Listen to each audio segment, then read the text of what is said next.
പ്പെട്ടവരോട് പറയാ, ഇപ്പോൾ വണ്ടിയൊക്കെ ഓടിക്കണ സമയത്ത് നമ്മൾ എന്ത് ചെയ്യുക, ശ്രദ്ധിച്ച് യാത്ര ചെയ്യുക. വണ്ടിയൊക്കെ ഓടിക്കുമ്പോൾ ശ്രദ്ധിച്ച് യാത്ര ചെയ്യുക. ഇപ്പോൾ ഞാൻ കഴിഞ്ഞ ദിവസം നമ്മുടെ ഈ ചെറുപ്പളശ്ശേരി ഭാഗത്ത് രാവിലെ ഒരു കല്യാണത്തിന് പോയതാണ്. പോണ സമയത്ത് എൻ്റെ വണ്ടിയുടെ തൊട്ട് മുമ്പിലായിട്ട് ഒരു കാറ് വന്നിട്ട് ഒരു വണ്ടിയായിട്ട് ഇങ്ങനെ ആക്സിഡൻ്റായി കിടക്കുക. അപ്പോൾ ഞാനുണ്ട്, എൻ്റെ ഉസ്താദ് ബഹുമാനപ്പെട്ട മുസ്തഫ അഷ്റഫ് കക്കുപടി, ഞങ്ങൾ രണ്ടും പെട്ടെന്ന് വണ്ടി നിർത്തി അങ്ങോട്ട് ചെല്ലണ സമയത്ത് യൂട്യൂബിലൊക്കെ വ്ളോഗ് ചെയ്യുന്ന രണ്ട് ചങ്ങാതിമാരുണ്ട്, ഈബുൾ ജെറ്റ് അങ്ങനെ എന്താ രണ്ട് ചങ്ങാതിമാരുണ്ട്. ഈ രണ്ട് സഹോദരങ്ങൾ വണ്ടിയിൽ നിന്ന് തെറിച്ചിട്ട് ഇങ്ങനെ താഴ്ത്തി കിടക്കുക. ആ സഹോദരങ്ങളുടെ അമ്മ വായിൽ നിന്ന് ഇങ്ങനെ പല്ലൊക്കെ പോയിട്ട് ചോര ഒലിപ്പിക്കുന്നു. അച്ഛൻ വണ്ടിക്കകത്ത് ഇങ്ങനെ ചോരയെ കൊലിപ്പിച്ച് ഇങ്ങനെ നിൽക്കുന്നു. ആ ഒരു സഹോദരി ഒരു ചെറിയ കുട്ടിയും പിടിച്ചിട്ട് ഇങ്ങനെ പേടിച്ച് വിറച്ച് ഇങ്ങനെ മാറി നിൽക്കുക. ചെറുതായിട്ട് എന്തോ ഉറങ്ങിപ്പോയതാ. വണ്ടി വന്ന് ഒറ്റ ഇടി ഞങ്ങളുടെ വണ്ടിയുടെ തൊട്ട് മുമ്പിലുള്ള വണ്ടിയിൽ ഒന്ന് ഇടിച്ചിട്ട് ആകെ പ്രശ്നവും പ്രതിസന്ധി. അതാ ഒറ്റ നിമിഷത്തെ അശ്രദ്ധ മതി പ്രിയപ്പെട്ടവരെ ജീവിതം താറുമാറാകാൻ. അല്ലാഹുവേ, ഞങ്ങളുടെ മക്കളെ നീ കാത്തിരക്ഷിക്കണേ റഹ്മാനെ, ഞങ്ങളുടെ മാതാപിതാക്കളെ കാത്തിരക്ഷിക്കണേ റഹ്മാനെ, ഞങ്ങളുടെ യാത്രയിൽ നീ ബറക്കത്ത് നൽകി അനുഗ്രഹിക്കണേ പടച്ചവനെ. ഞാൻ പറയണത്, ഓപ്പറേഷൻ കഴിഞ്ഞവരാണ് പലരും. ഈ ഓപ്പറേഷൻ്റെ തൊട്ട് മുമ്പ് നമുക്ക് അനസ്തേഷ്യ എന്ന് പറയുന്നൊരു മരുന്ന് നമുക്ക് തരും, അല്ലേ? അനസ്തേഷ്യ എന്ന് പറയുന്നൊരു മരുന്ന് നമുക്ക് തരും. ഈ മരുന്ന് എനിക്കും നിങ്ങൾക്കും തരുന്നതിനാ. ഈ അനസ്തേഷ്യയുടെ മരുന്ന് നമുക്ക് തന്നതിന് ശേഷം നമ്മുടെ ബോധം നഷ്ടപ്പെട്ടതിന് ശേഷം മാത്രമേ നമ്മുടെ ശരീരത്തിലേക്ക് ഡോക്ടർമാർ എന്ത് ചെയ്യൂ, കത്തി കുത്തിയിട്ട് ശരീരം മുറിക്കത്തുള്ളൂ. പക്ഷേ ഒരു മഹാനവറുകളുടെ കാല് മുറിച്ച് കളഞ്ഞു, ഒരു അനസ്തേഷ്യയും കൊടുത്തില്ല, ഒരു മയക്കുമരുന്നും കൊടുത്തില്ല, ഒരു കഞ്ചാവും കൊടുത്തില്ല. ആ മഹാനവറുകളുടെ ബോധം നഷ്ടപ്പെടാൻ ഒന്നും ചെയ്തില്ല. ആ മഹാനവറുകളുടെ കാല് പഴുത്തു, വൈദ്യന്മാർ മുറിച്ചു കളഞ്ഞു. ഒരു ഉറുമ്പ് കടിക്കുന്ന വേദന പോലും ആ മഹാനവറുകൾക്ക് എടുത്തില്ല. കാരണമെന്തേ? ഇന്നും മദീനയിൽ എൻ്റെ പ്രിയപ്പെട്ടവരെ ചെന്നു കഴിഞ്ഞാൽ ആ മഹാനവറുകളുടെ കൊട്ടാരങ്ങളുടെ ശേഖരങ്ങൾ ഇന്നും എൻ്റെ പ്രിയപ്പെട്ടവരെ ആ മദീനയുടെ മണ്ണുകളിൽ കാണാൻ കഴിയും. ആരാ? ബഹുമാനപ്പെട്ട ഉർവത്ത് ബിൻ സുബൈർ തങ്ങൾ. ഉർവത്ത് ബിൻ സുബൈർ തങ്ങളുടെ കാല് മുറിച്ചപ്പോൾ വേദന എടുത്തില്ല. കാരണമെന്തേ? ഒരു ഉറുമ്പ് കടിക്കുന്ന വേദന പോലും എടുത്തില്ല. കാരണമെന്തേ? ആരാ ഉർവത്ത് ബിൻ സുബൈർ തങ്ങൾ? ആരാ? പഠിച്ചോ, ആരാ? ഉർവതങ്ങളുടെ പ്രത്യേകത എന്താ? പടച്ചവനെ, ഉർവതങ്ങളാരാ? പടച്ചവനെ, പള്ളിയിൽ നിന്ന് ബാങ്ക് കൊടുത്താൽ ഹയ്യ അലസ്വലാ, ഹയ്യ അലൽ ഫലാഹ് എന്ന് പറഞ്ഞുകൊണ്ട് ബാങ്ക് കൊടുക്കുമ്പോ ഉർവതങ്ങളുണ്ടല്ലോ, നമസ്കരിക്കുന്നവരാ, ഇബാദത്ത് ചെയ്യുന്നവരാ. ഉർവതങ്ങൾ നിസ്കരിക്കുകയാ. ഉർവതങ്ങൾ നിസ്കരിച്ച് ഉർവതങ്ങളുടെ കാലന്റെ പ്രിയപ്പെട്ടവർ ആനിങ്ങനെ പറഞ്ഞിട്ടോ നിരവധി തവണയുണ്ടല്ലോ. അല്ലാഹുവിന്റെ ഖുർആൻ പറയുകയാ, ഫബിഅയ്യി ആലാഇ റബ്ബികുമാ തുകദ്ദിബാൻ. അല്ലാഹു കൈ തന്നില്ലടോ, അല്ലാഹു കാല് തന്നില്ലടോ, അല്ലാഹു ആരോഗ്യം തന്നില്ലടോ, അല്ലാഹു കണ്ണ് തന്നില്ലടോ, അല്ലാഹു ചെവി തന്നില്ലടോ, അല്ലാഹു ശ്വാസം തന്നില്ലടോ എന്നിങ്ങനെ എന്നെ പ്രിയപ്പെട്ടവരെ പറയുമ്പോ, എന്തേ മോനെ അല്ലാഹുവിനെ മറന്നതെന്തേ? എന്തേ മോനെ അല്ലാഹുവിനെ ഓർക്കാത്തതെന്തേ? ഫബിഅയ്യി ആലാഇ റബ്ബി കദ്ദിബാൻ. പടച്ചവനെ, ഉർവതങ്ങൾ പറയുകയാ, എനിക്ക് നിസ്കരിക്കണമല്ലോ, എനിക്ക് ഇബാദത്ത് ചെയ്യണമല്ലോ, എന്റെ കാല് മുറിച്ച് കളയാൻ പാടില്ല. മഅദല്ലാ, വൈദ്യന്മാര് തിരിച്ചു നടക്കുകയാ. ദിവസങ്ങൾ കഴിയുകയാ, മാസങ്ങൾ കഴിയുകയാ. ഉർവതങ്ങള് നിസ്കരിച്ച് കാലന്റെ പ്രിയപ്പെട്ടവരെ പഴുത്തുകൊണ്ട് ചീഞ്ചലം ഇങ്ങനെ കടന്നു വരികയാ. വേദന കൊണ്ട് റബ്ബേ പടച്ചവരെ പുളയുകയാ. ഉർവതങ്ങളുടെ കണ്ണിൽ നിന്ന് കണ്ണുനീരുണ്ടല്ലോ ദ്വാരധാരയായിട്ട് കടന്നു വരികയാ. ഉർവതങ്ങൾ വേദന കൊണ്ട് പൊളയുമ്പോ വൈദ്യന്മാര് രണ്ടാമത്തെ തവണയുണ്ടല്ലോ ഉർവതങ്ങളുടെ ചാരത്തേക്ക് കടന്നു വരികയാ. ഉർവതങ്ങളുടെ കാലുണ്ടല്ലോ പടച്ചവരെ പരിശോധിക്കുകയാ. എന്നിട്ടതാ ഉർവതങ്ങളോട് പറയുകയാ, അല്ലാഹുവേ, ഉർവതങ്ങളോട് വൈദ്യന്മാര് പറയുകയാ, തങ്ങളെ ഇത് വല്ലാത്ത പ്രതിസന്ധിയാ, ഈ കാല് മുറിച്ച് കളഞ്ഞില്ലെങ്കിലോ മഅദല്ലാഹ് സുബ്ഹാനല്ലാഹ്, നിങ്ങളുടെ മരണം പോലും സംഭവിക്കാമല്ലോ. നിങ്ങൾക്ക് സുജൂദ് ചെയ്യാൻ നിസ്കരിക്കാൻ കഴിയൂലല്ലോ. നിങ്ങളുണ്ടല്ലോ കാല് മുറിച്ച് കളഞ്ഞില്ലെങ്കിൽ കിടപ്പിലായി പോകും തങ്ങളെ. ഉർവതങ്ങൾ പറയുകയാ, എനിക്ക് നിസ്കരിക്കണമല്ലോ, ഇബാദത്ത് ചെയ്യണമല്ലോ, സുജൂദ് ചെയ്യണമല്ലോ. എൻ്റെ പ്രിയമുള്ളവരെ, കാലിൽ ചെറിയൊരു വേദന വരുമ്പോ അള്ളാന്റെ പള്ളിയിലേക്ക് പോകാൻ മടി കാണിക്കുന്ന പ്രിയപ്പെട്ട യുവത്വമേ, പ്രിയപ്പെട്ട വാപ്പമാരോട് പറയുകയാ, എൻ്റെ പ്രിയമുള്ള പെങ്ങളെ, റമളാനിനൊരു നോമ്പ് പിടിക്കുമ്പോ ഭക്ഷണം ഉണ്ടാക്കിയതിന്റെ പേരില് അല്ലാഹുവേ ഇശാ നിസ്കരിക്കാൻ കിടക്കാൻ പോകല്ലേ.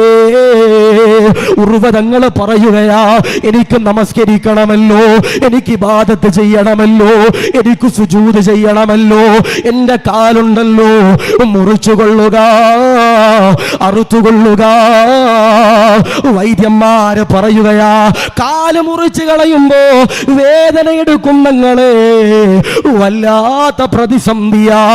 ഉർവതങ്ങൾ ചോദിക്കുകയാ, വേദന എടുക്കാതിരിക്കാൻ മാർഗമുണ്ടോ, വഴികളുണ്ടോ? ഉർവതങ്ങൾ പറയുകയാ, ഉർവതങ്ങൾ ചോദിക്കുകയോ, വേദന എടുക്കാതിരിക്കാനും മാർഗമുണ്ടോ? വൈദ്യന്മാർ ഉർവതങ്ങളോട് പറയുകയാ, ഒരു കോപ്പം മസ്തു കൂടെ കള്ളുണ്ടല്ലോ, ഒരു കോപ്പ വീര്യം കൂടിയ കള്ളുണ്ടല്ലോ, തങ്ങളെ നിങ്ങളുടെ കയ്യിലേക്ക് തരുന്നതാ. ഈ കള്ള് കുടിക്കുമ്പോ നിങ്ങളുടെ ബോധം നഷ്ടപ്പെടുന്നതാ. ബോധം നഷ്ടപ്പെട്ട് കഴിയുമ്പോ നിങ്ങളുടെ കാലതാ മുറിച്ച് കളയുന്നതാ. ഉർവതങ്ങൾ വിറങ്കലിക്കുകയാ, ഉർവതങ്ങൾ ദേഷ്യപ്പെടുകയാ, ഉർവതങ്ങൾ കരയുകയാ. ഉർവതങ്ങൾ വൈദ്യന്മാരോട് പറയുകയോ, കള്ള് മുസ്ലിമീങ്ങൾക്ക് ഹറാമോ? കള്ള് ഹലാലല്ല. കള്ള് കുടിച്ചുകൊണ്ട് ഭാര്യയെ തല്ലുന്നവരെ, കള്ള് കുടിച്ചുകൊണ്ട് തെമ്മാടിത്തരങ്ങൾ ചെയ്യുന്നവരെ റസൂലുള്ള പറയുകയാ, റസൂലുള്ള പറയുകയാ, റസൂലുള്ളാഹിക്ക് ഒരു വിഭാഗത്തിന് വല്ലാത്ത ദേഷ്യമാ. റസൂലുള്ളാഹിക്ക് ഒരു വിഭാഗത്തിന് വല്ലാത്ത ദേഷ്യമാണ്. ചെറുപ്പക്കാരാ, അതാരെന്നറിയോ? സഹാബത്ത് പറയുകയാ, ഏതെങ്കിലും ഒരു ഭർത്താവുണ്ടല്ലോ ഭാര്യയെ തല്ലാൻ കയ്യോങ്ങിയാൽ റസൂലുള്ളാഹിക്ക് ഇഷ്ടമല്ല. കള്ളു കുടിച്ചുകൊണ്ട് ഭാര്യയുടെ നെഞ്ചത്ത് ചവിട്ടുന്നവരെ, കള്ളു കുടിച്ചുകൊണ്ട് ഭാര്യയെ തല്ലുന്നവരെ, കള്ളു കുടിച്ചുകൊണ്ട് ഉമ്മയെ തല്ലുന്നവരെ മഅദല്ലാഹ് നരകമാ. വൈദ്യന്മാര് കടന്നു വരികയാ, വൈദ്യന്മാര് കടാറിയെടുക്കുകയാ. പടച്ചവനെ, ഉർവതങ്ങൾ നിസ്കരിക്കാൻ നെയ്യത്ത് വെക്കുകയാ, ഉർവതങ്ങളെ കൈകെട്ടുകയാ. പടച്ചവനെ, വജ്ജഹ തോതുകയാ. എന്നിട്ടതോ ഉർവതങ്ങൾ എന്റെ പ്രിയപ്പെട്ടവരെ ഫാത്തിഹ ഓതുകയാ. എന്നിട്ടതാ സല്ലല്ലാഹു അലൈഹി വസല്ലം ഉർവതങ്ങൾ നിസ്കരിക്കണ സമയത്ത് ഉർവതങ്ങളുടെ കാല് മുറിച്ച് കളഞ്ഞു. ഉർവതങ്ങൾക്ക് വേദന എടുത്തില്ല. നമ്മളാണേലോ നമ്മൾ നിസ്കരിക്കണ സമയത്ത് പള്ളിയിൽ ചെറിയൊരു കൊതുകനങ്ങിയാൽ നമ്മളറിയും. പള്ളിയിൽ ചെറിയൊരു കൊതുകനങ്ങിയാൽ നമ്മളറിയൂലേ? അള്ളാഹു കാത്തിരക്ഷിക്കട്ടെ. അള്ളാഹു ഈ മാന്തലിക്ക് ഗ്രഹിക്കുമാറാവട്ടെ. അല്ലെ, പള്ളിയിലൊക്കെ ചില കുട്ടികൾ നിസ്കരിക്കാൻ വന്നിട്ട് ഭയങ്കര ചിരിക്കണത് കാണാം. ഈ തറാവീഹിനൊക്കെ എന്തിനാണെന്നറിയോ ഞാൻ പറയണത്? ഈ പള്ളിയിലെ കമ്മിറ്റിക്കാരിൽ ആരെങ്കിലും ഒരാൾ എന്ത് ചെയ്യണം? പള്ളിയുടെ ഏറ്റവും പുറകിലത്തെ സഫിൽ എന്ത് ചെയ്യണം? നിസ്കരിക്കാൻ നിൽക്കണം. ഓരോ കൂലി കളയണമെന്നില്ല. ഈ ചില മക്കളുണ്ട് വന്നിട്ട് ഹമുക്കത്തരം കാണിക്കാൻ വേണ്ടി മാത്രം പള്ളിയിൽ വരുന്ന ചില മക്കളുണ്ട്. അള്ളാഹു കാത്തിരക്ഷിക്കട്ടെ. അള്ളാഹുയെ പള്ളിയിലെ ഇമാമ് മുമ്പിൽ ഇരുന്നിട്ട് ഭയങ്കര കിറാത്തൊക്കെ ഓതുമ്പോൾ പുറകെ ചങ്ങാതിരിപ്പം മുണ്ടുമൊക്കെ കാണിക്കും. അങ്ങനത്തെ മക്കളാ. അള്ളാഹു ഈ മന്ദലിക്ക് ഗ്രഹിക്കും മറവട്ടെ. എപ്പോഴും എന്ത് ചെയ്യുക? നമ്മുടെ മക്കളെ നമ്മൾ കാത്തു പള്ളിയിലേക്ക് എപ്പോഴും അവരെ നിസ്കരിക്കാൻ വിടുക. ഇനിയിപ്പോൾ ഉസ്താദെ സുബഹി നേരത്തെ അല്ലേ ഉസ്താദെ, പള്ളിയും വീടും ദൂരമുണ്ട് ഉസ്താദെ, അവരെ എൻ്റെ പ്രിയപ്പെട്ടവരെ വീട്ടിലെങ്കിലും നമ്മൾ എന്ത് ചെയ്യുക? നിസ്കരിപ്പിക്കുക. ഞാൻ പറയാ, 5 വക്കത്ത് നിസ്കാരം നിസ്കരിച്ച നമ്മുടെ മുഖത്തിൻ്റെ പ്രിയപ്പെട്ടവരെ വല്ലാത്തൊരു പ്രകാശം ഉണ്ടാവും. 5 വക്കത്ത് നിസ്കരിച്ചാൽ നമ്മുടെ മുഖത്തിൻ്റെ പ്രിയപ്പെട്ടവരെ വല്ലാത്തൊരു പ്രകാശം ഉണ്ടാവും. ഇപ്പോൾ പല ആളുകളും ചോദിക്കുന്നുണ്ട്, എന്നോട് തന്നെ എത്രയോ സഹോദരിമാർ മെസ്സേജ് അയച്ചൊക്കെ ചോദിച്ചിട്ടുണ്ടെന്ന് പറയും, ഉസ്താദെ മുഖക്കുരു മാറാൻ വല്ല ദുആ ഉണ്ടോ ഉസ്താദെ? എന്താ പറയണേ? മുഖക്കുരു മാറാൻ വല്ല, എനിക്ക് ഡോക്ടറിൻ്റെ പണിയല്ലല്ലോ, ഞാൻ പറഞ്ഞു കൊടുക്കലില്ല. മുഖക്കുരു മാറാൻ ദുആ ഉണ്ടോ ഉസ്താദെ? വെളുക്കാൻ ദുആ ഉണ്ടോ ഉസ്താദെ? അള്ളാഹു കാത്തിരിശിക്കുമാറാവട്ടെ. എന്നോട് ഒരു സഹോദരി ചോദിച്ചു, ഉസ്താദെ വെളുക്കാൻ വല്ല ദുആ ഉണ്ടോ ഉസ്താദെ? ഞാൻ പറഞ്ഞു സലാത്തിലിട്ട് മുഖത്ത് വെച്ചാൽ മതി. അപ്പോൾ ആ സഹോദരി, ഞാൻ ഈ പ്രസംഗം ഇങ്ങനെ പറഞ്ഞത് കട്ട് ചെയ്തിട്ട് എവിടെ വന്നപ്പോൾ അതിൻ്റെ അടിയിൽ ഒരു കമൻറ്റ് വന്നത് എനിക്കൊരാൾ കാണിച്ചു തന്നെയാണ്. പിന്നെന്താ ഉസ്താദ് കറുത്തിരിക്കണേ? അള്ളാഹു ഈമാൻ നൽകുമാറാവട്ടെ, അള്ളാഹു കാത്തിരിശിക്കുമാറാവട്ടെ. എനിക്ക് മനസ്സിൽ കത്തിയില്ല, ബൾബ് കത്തിയില്ല. എന്നോടൊരു സഹോദരി ചോദിച്ചു, ഉസ്താദെ വെളുക്കാനുള്ള മരുന്നെന്താ? ഞാൻ പറഞ്ഞു സലാത്ത് ഇല്ല മതി. അപ്പോൾ അതിൻ്റെ അടിയിൽ പ്രസംഗത്തിൻ്റെ അടിയിൽ ഒരു കമൻറ്റാ, പിന്നെന്താ ഉസ്താദ് കറുത്തിരിക്കണം? അള്ളാഹു ഈമാൻ നൽകുമാറാവട്ടെ, അള്ളാഹു ഇപ്പം കത്തി. അള്ളാഹു ഈമാൻ നൽകുമാറാവട്ടെ, അള്ളാഹു കാത്തിരിശിക്കുമാറാവട്ടെ. ഞാൻ പറയാ, വെളുക്കണോ? എല്ലാവരും ആഗ്രഹം വെളുത്ത പെണ്ണിനെ കെട്ടു, കറുത്ത പെണ്ണിനെ കെട്ടൂല. കറുത്ത പെണ്ണിനെ കെട്ടിയ ദുനിയാവും പോയി ആഖിറം പോയി എന്നാണ് ചില ചെറുപ്പക്കാരുടെ വിചാരം. ഞാനിപ്പം ഞാൻ ദിവസമൊന്നും പറയണില്ല, എന്നോടൊരു ചെറുപ്പക്കാരൻ പറഞ്ഞു, ഉസ്താദെ പെണ്ണ് കിട്ടണില്ല ഉസ്താദെ. ഞാൻ എന്താ കാരണം, നിൻ്റെ ഡിമാൻഡ് എന്താ? ഉസ്താദെ വെളുത്ത പെണ്ണിനെ കിട്ടണില്ല. എന്താ പറഞ്ഞാൽ? വെളുത്ത കണ്ണൂരുകാരൻ തന്നെ, വെളുത്ത പെണ്ണിനെ കിട്ടണില്ല ഉസ്താദെ. ഓന് വെളുത്തല്ല, ഓൻ എന്താ കൊടുക്കുക? അല്ലാഹു കാത്തിരക്ഷിക്കുമാറാവട്ടെ. വെളുത്തും കറുത്ത കള്ള നമുക്ക് നിശ്ചയിക്കണമല്ലേ അല്ലേ? വെളുത്തവും കറുത്ത കള്ള നിശ്ചയിക്കണമല്ലേ? കുടുംബജീവിതത്തിൽ സന്തോഷം ഉണ്ടാകുന്ന പറയുന്നത് വെളുപ്പിലോ കറുപ്പിലോ ഒന്നല്ല അല്ലേ? ആണോ? അല്ല. അത് പറയാൻ ഞാൻ അർഹനല്ല, എൻ്റെ കല്യാണം കഴിഞ്ഞിട്ടില്ല. എന്നാലും ഞാൻ നിങ്ങളുടെ സ്നേഹത്തിൽ, അത് കഴിഞ്ഞ ഉസ്താദ്മാരൊക്കെ ഇവിടെ ഉണ്ട്, നിങ്ങൾ അവരോടൊക്കെ ചോദിച്ചാൽ നമ്മുടെ ഭാര്യയുടെ മുഖത്തേക്ക് നോക്കുമ്പോൾ നമുക്ക് സന്തോഷം ഉണ്ടാകണം. നമ്മുടെ ഭാര്യയുടെ മുഖത്തേക്ക് നോക്കുമ്പോൾ അത് കറുപ്പോ വെളുപ്പൊന്നല്ല, നമ്മൾ ഭാര്യയുടെ മുഖത്തേക്ക് നോക്കുമ്പോൾ നമുക്ക് സന്തോഷം ഉണ്ടാകണം. ചില ആളുകൾ പറയുന്നു, ഉസ്താദെ ഭാര്യയുടെ മുഖത്തോട്ട് നോക്കുമ്പോൾ പെരുവരിൽ നിന്നിങ്ങനെ പെരുത്ത് കയറും ഉസ്താദെ എന്ന് പറയുന്ന ചില ചങ്ങാതിമാരുണ്ട്. ഞാൻ എറണാകുളത്ത് പള്ളിയിൽ ജോലി ചെയ്യുമ്പോൾ എന്നോടൊരു ഉമ്മ പറഞ്ഞ, ഉസ്താദെ എൻ്റെ മകൻ രാത്രി 10 മണിയാകുമ്പോൾ വീട്ടിൽ കയറൂല ഉസ്താദെ, രാത്രി 10 മണിയാകുമ്പോൾ വീട്ടിൽ കയറൂല.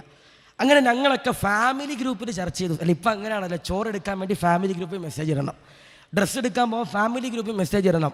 ഫാമിലി ഗ്രൂപ്പിൽ ഞങ്ങൾ ചർച്ച ചെയ്തപ്പോൾ ഓൻ്റെ ഏട്ടന്മാരൊക്കെ പറഞ്ഞത് ഓനെ കൊണ്ടൊരു പെണ്ണ് കെട്ടിച്ചെന്നുണ്ടാവും, രാത്രി 10 മണിക്ക് വീട്ടിൽ കയറും. അങ്ങനെ നിക്കാഹൊക്കെ കഴിഞ്ഞു. ഞാനൊക്കെ ആ നിക്കാഹിൽ പങ്കെടുത്തു. ഞാൻ പിന്നെ ഒരു ദിവസം ഉമ്മാനെ കണ്ടപ്പോൾ ചോദിച്ചു, ഉമ്മ സങ്കടമൊക്കെ മാറിയില്ലേ, രാത്രി 10 മണിക്ക് വീട്ടിൽ കയറൂലേ? ആ ഉമ്മ എന്നോട് ചിരിച്ചോണ്ട് പറയാം, ഉസ്താദെ കല്യാണത്തിന് മുമ്പ് ഈ ചങ്ങാതി വീട്ടിൽ കയറുന്നത് 12 മണിക്കും 12:30 ഉസ്താദെ, കല്യാണത്തിന് ശേഷവും ഇവൻ വീട്ടിൽ കയറുന്നത് 2:30 മണിക്കും 3:30 മണിക്കും ഉസ്താദെ.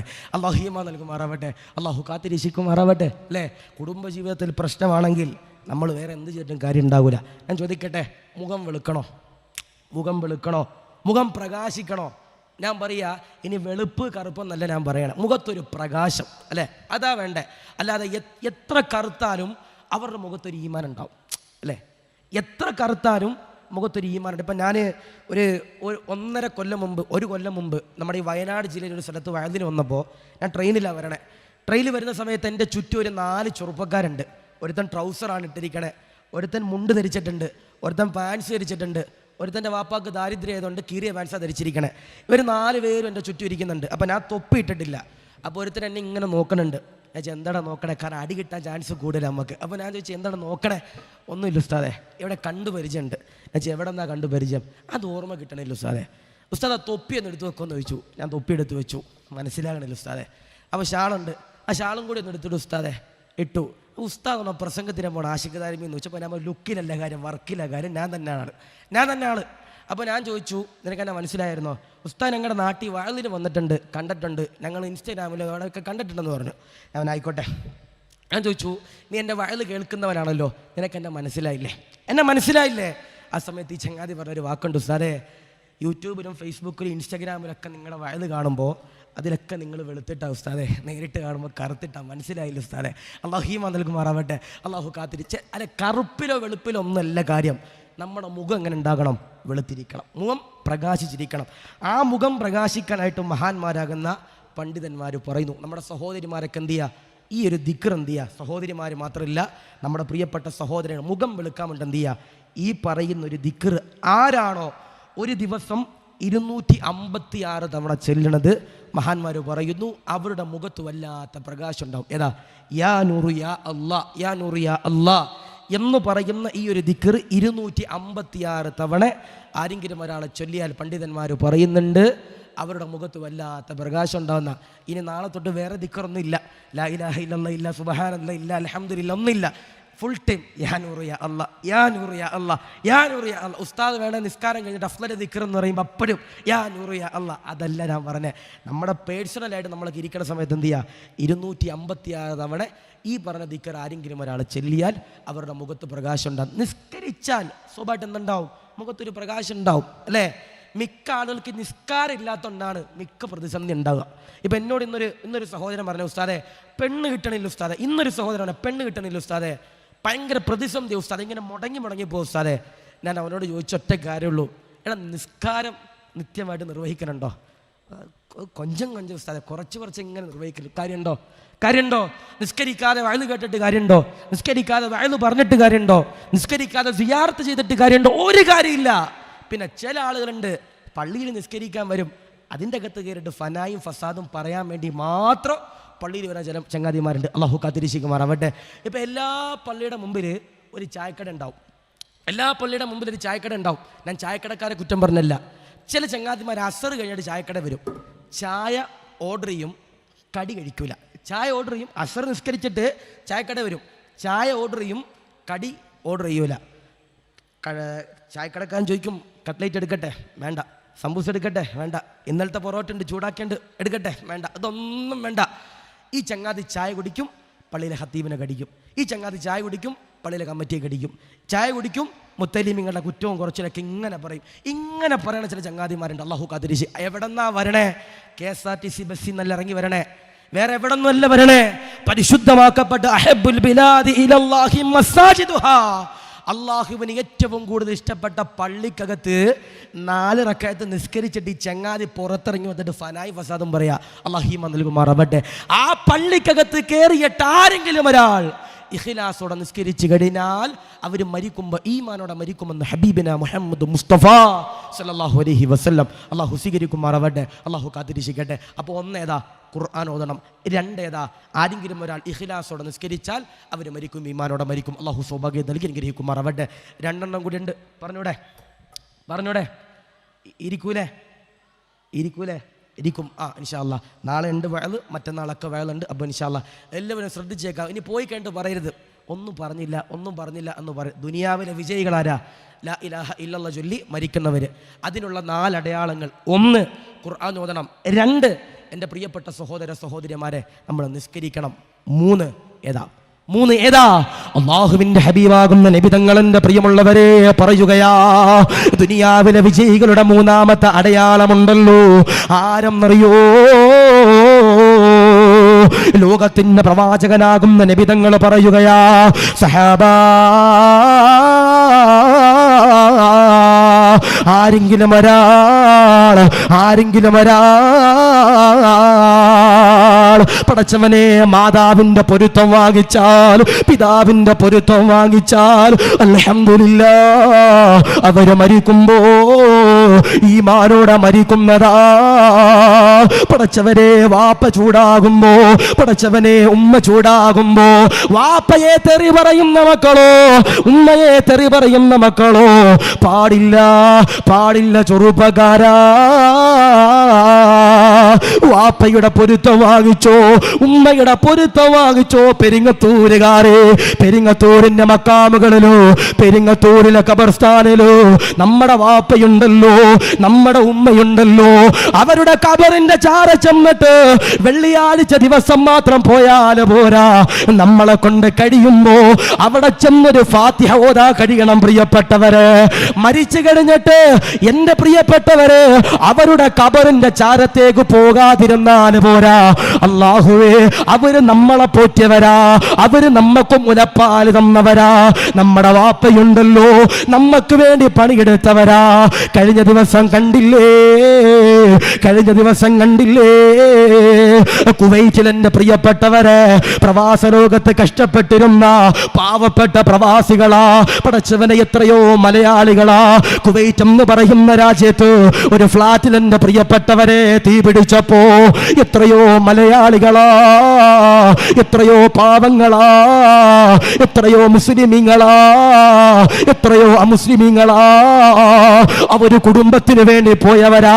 അവരിൽ എത്രയോ വാപ്പമാരുണ്ട്, അവരിൽ എത്രയോ ചെറുമക്കളുള്ള വാപ്പമാരുണ്ട്, അവര് കുടുംബത്തിന് വേണ്ടി വിദേശ രാജ്യത്ത് പോയവരാ. അല്ലാഹുവേ, എത്രയോ പാവങ്ങളാ ലോകത്ത് നിന്ന് വിട പറഞ്ഞില്ലേ. നമ്മുടെ പാവപ്പെട്ട പ്രവാസികള് എത്രയോ പേര് വിദേശ രാജ്യത്ത് കിടന്നുകൊണ്ട് എന്റെ പ്രിയപ്പെട്ടവരെ കഷ്ടപ്പെടുന്നവരാ. അറേബ്യയുടെ മണ്ണിൽ ചെന്നിട്ട്, അറേബ്യയുടെ മണ്ണിൽ ചെന്നിട്ട് അറബിയുടെ ചാട്ടവാറിന് അടികൊള്ളുന്നത് ആർക്കു വേണ്ടിയാ? കുടുംബത്തിന് വേണ്ടിയാ. കഴിഞ്ഞ ദിവസം വയനാട് ജില്ലയില് ഈ വിനീതൻ എന്റെ പ്രിയപ്പെട്ടവരെ വാങ്ങിന് പോയപ്പോ എന്റെ ഒരു പ്രിയപ്പെട്ട സുഹൃത്ത് എന്നോടൊരു കാര്യം പറഞ്ഞതാ. ഉസ്താദേ, നമുക്കൊരു വീട്ടിലേക്ക് പോകാറുണ്ട്, നമുക്കൊരു വീട്ടിലേക്ക് പോകാറുണ്ട്. ഞാൻ ആ വീട്ടിലേക്ക് കടന്നു ചെല്ലുമ്പോ രണ്ടുപേര് കടന്നു വരികയാ. ഒരു പ്രായപൂർത്തിയായ ഒരു സഹോദരിയും സഹോദരനും എന്റെ പ്രിയപ്പെട്ടവര് കടന്നു വരികയാ. എനിക്കൊന്നും മനസ്സിലായില്ല. ഞാനിങ്ങനെ ഇരിക്കുമ്പോ എന്റെ അടുത്ത് എന്റെ പ്രിയപ്പെട്ട കൂട്ടുകാരൻ പറയുകയാ, ഉസ്താദ്, ഇവളുടെ വീട് പൊന്നാനിയിലാണ് ഉസ്താദ്, ഇവള് മുസ്ലിമാണ് ഉസ്താദ്, ഇവളിവന്റെ കൂടെ ഒളിച്ചോടി വന്നതാ, ഇവളുടെ നിക്കാഹുണ്ടല്ലോ, എങ്ങനെയെങ്കിലും ഒന്ന് ചെയ്തു കൊടുക്കാൻ കഴിയോ, എങ്ങനെയെങ്കിലും ചെയ്തു കൊടുക്കാൻ കഴിയോ? ഉസ്താദേ, ഇവള് പൊന്നാനിയിലുള്ള ഉസ്താദേ, ഇവൻ ചാടിച്ചോണ്ട് വന്ന ഉസ്താദേ. അല്ലേ, നമ്മുടെ മക്കള് 17 വയസ്സാകുമ്പോൾ നമ്മുടെ വീട്ടിൽ മതിൽ കെട്ടുമ്പോൾ പറയും, വാപ്പാ ചെറിയ മതിൽ കെട്ടിയാൽ മതി. കാരണം എന്തേ, 18 വയസ്സാകുമ്പോൾ താത്താക്ക് ചാടാനല്ലേ. അള്ളാഹു ഈ മതിൽ കെട്ടെ, അള്ളാഹു കാത്തിരക്ഷിക്കുമാറാവട്ടെ. ഈ മംഗലാപുരത്തോ ചെന്നൈയിലും ബാംഗ്ലൂരൊക്കെ നമ്മുടെ മക്കൾ പഠിക്കാൻ പോകും. അവിടെ പോണവരൊക്കെ തെറ്റുകാരെന്നല്ല ഞാൻ പറഞ്ഞേ.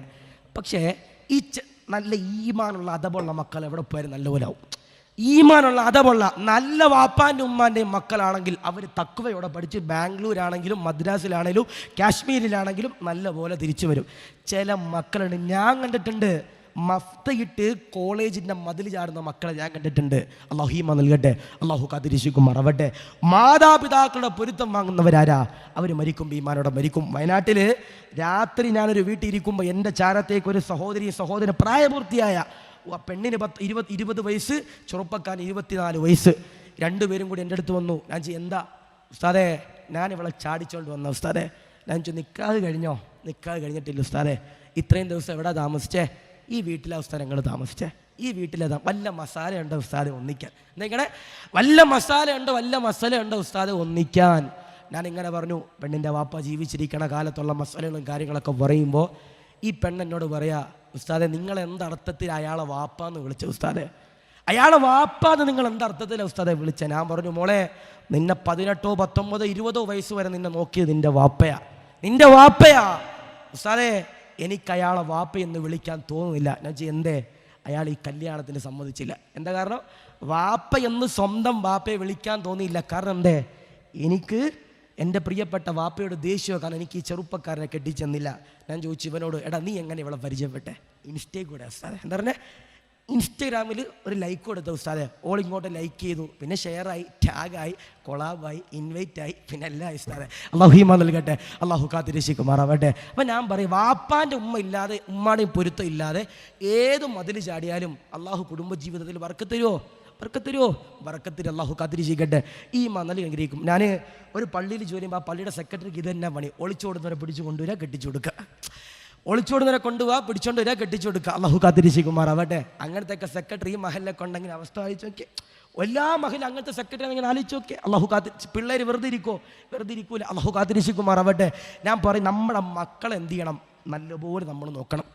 ചില വീട്ടിലൊക്കെ ചെന്നാൽ നമ്മൾ ഈ ഫുഡ് കഴിക്കാൻ ഇരിക്കുമ്പോൾ ചില മാതാപിതാക്കൾ ഓടി വന്നിട്ട് പറയും, ഉസ്താദേ എൻ്റെ മക്കൾ 5ാം ക്ലാസ്സിൽ സമസ്തയുടെ സർട്ടിഫിക്കറ്റ് ഉണ്ട് ഉസ്താദേ. മദ്രസ വാക്യം നിർത്തി ഉസ്താദേ. എന്താ പറയണേ? 5ലെ സർട്ടിഫിക്കറ്റ് കിട്ടിയപ്പോൾ എന്തോ MBBS കിട്ടിയത് ചില ചങ്ങാതിമാർക്ക്. അല്ലാഹു കാത്തിരി പാടില്ല. നമ്മുടെ മക്കൾക്ക് എത്രത്തോളം ഇൽമു കൊടുക്കാൻ കഴിയുമോ അത്രത്തോളം നമ്മുടെ മക്കൾക്ക് ഇൽമു കൊടുക്കണം. ഞാനൊക്കെ മദ്രസ പഠിപ്പിച്ചിരുന്ന ഒരു സമയത്ത്, ഒരു 3 കൊല്ലം മുമ്പ്, ഞാൻ എൻ്റെ കുട്ടികളോടൊക്കെ ശിഷ്യന്മാരോടൊക്കെ പറഞ്ഞൊരു കാര്യമുണ്ട്. മക്കളെ, സ്കൂളിൽ പഠിക്കുമ്പോൾ റാങ്കിന് വേണ്ടി പഠിച്ചോണം. സ്കൂളിൽ പഠിക്കുമ്പോൾ 1ാം റാങ്ക് 2ാം റാങ്ക് 3ാം റാങ്ക് കിട്ടുന്ന റാങ്കിന് വേണ്ടി പഠിച്ചോണം. പക്ഷേ മദ്രസയിൽ പഠിക്കുമ്പോൾ ഒരിക്കലും റാങ്കിന് വേണ്ടിയാകാൻ പാടില്ല. അത് ജീവിതത്തിലേക്ക് കൊണ്ടുവരാൻ എൻ്റെ പ്രിയപ്പെട്ടവരെ പഠിക്കണം, അല്ലേ? സ്വന്തം ബാപ്പ മരിച്ചു കിടക്കുമ്പോൾ ഇമാമ് നിൽക്കണമെങ്കിൽ A² + B² പഠിച്ചാൽ നടക്കോ? നടക്കില്ല.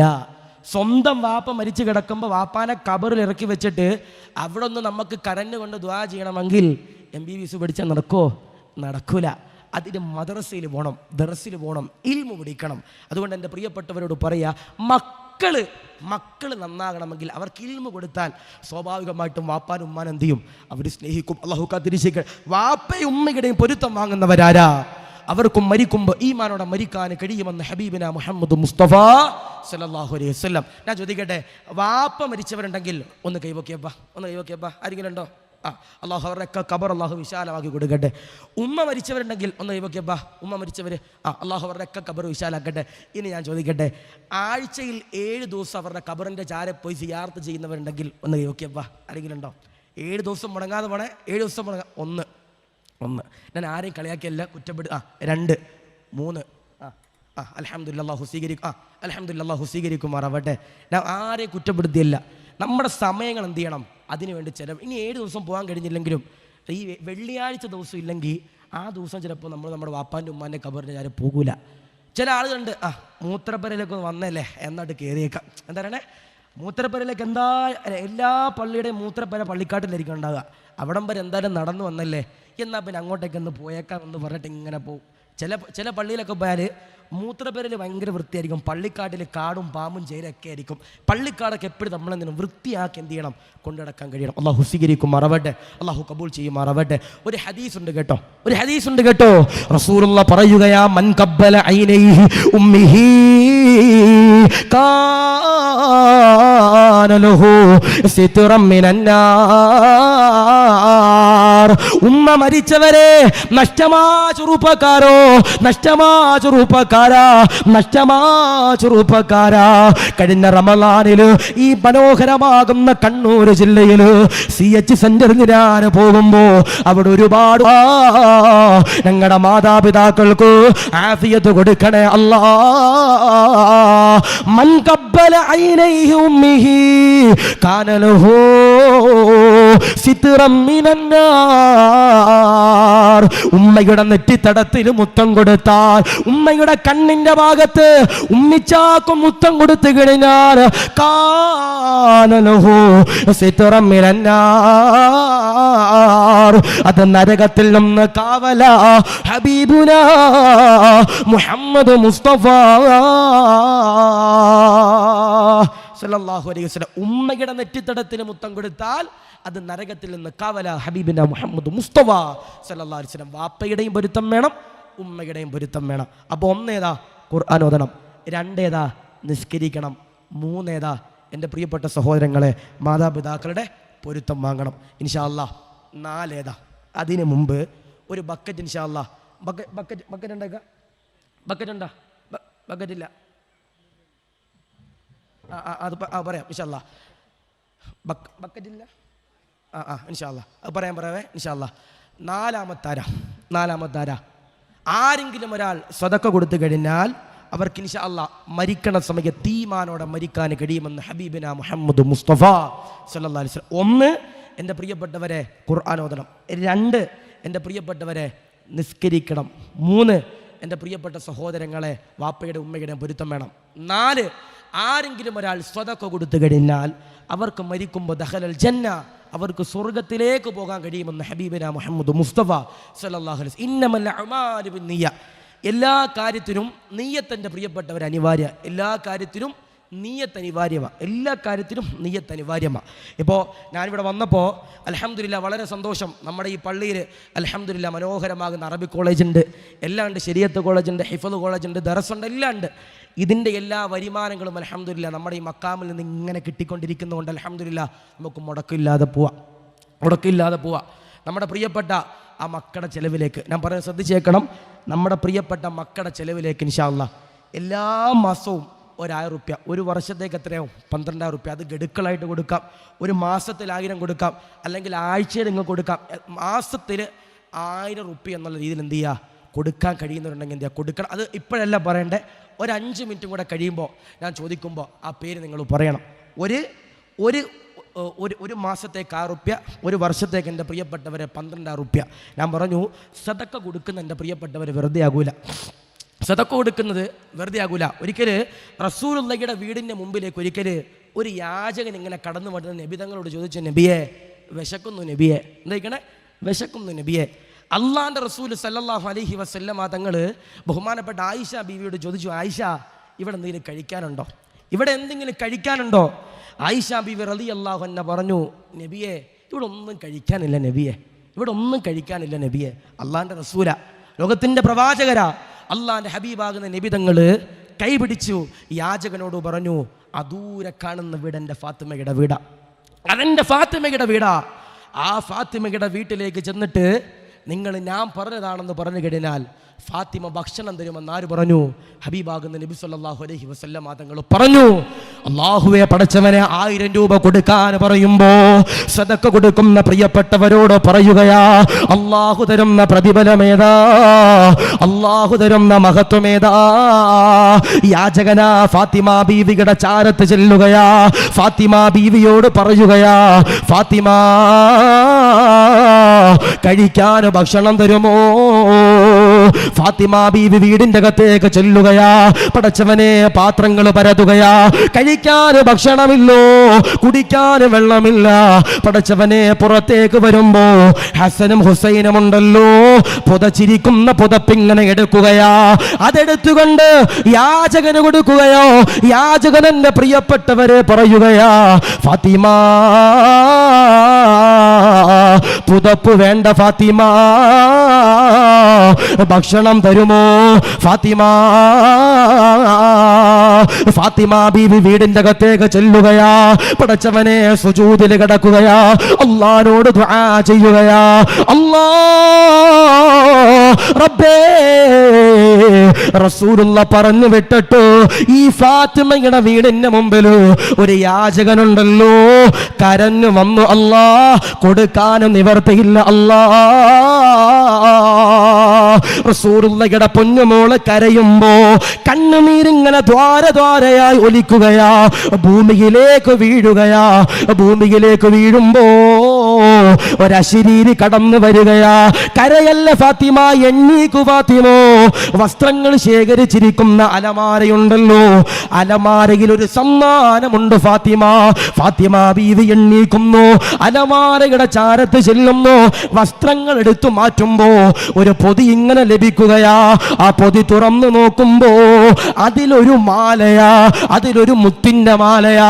അതിൽ ചുംബനം കൊടുക്കുകയോ, കരഞ്ഞുകൊണ്ട് യാചകന്റെ കൈകളിലേക്ക് ആ മാല കൊടുക്കുമ്പോ സുബ്ഹാനല്ലാഹ് ഫാത്തിമ കരയുകയോ, യാചകൻ വല്ലാതെ സന്തോഷിച്ചുകൊണ്ട് റസൂലുള്ളാഹിയുടെ ചാരത്ത് ചെല്ലുകയാ.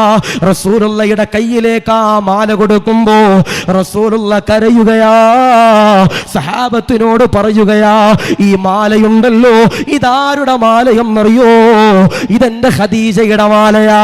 ആ മാല ഫാത്തിമയ്ക്ക് കൊടുത്തതോ? ഈ മാലയാണ് പാവപ്പെട്ടവർക്ക് കൊടുത്തതെന്ന് പറയുമ്പോ റസൂലുള്ളാഹി പട്ടിണി കിടന്നിട്ടുണ്ട്, റസൂലുള്ളാഹി പട്ടിണി കിടന്നിട്ടുണ്ട്. ആ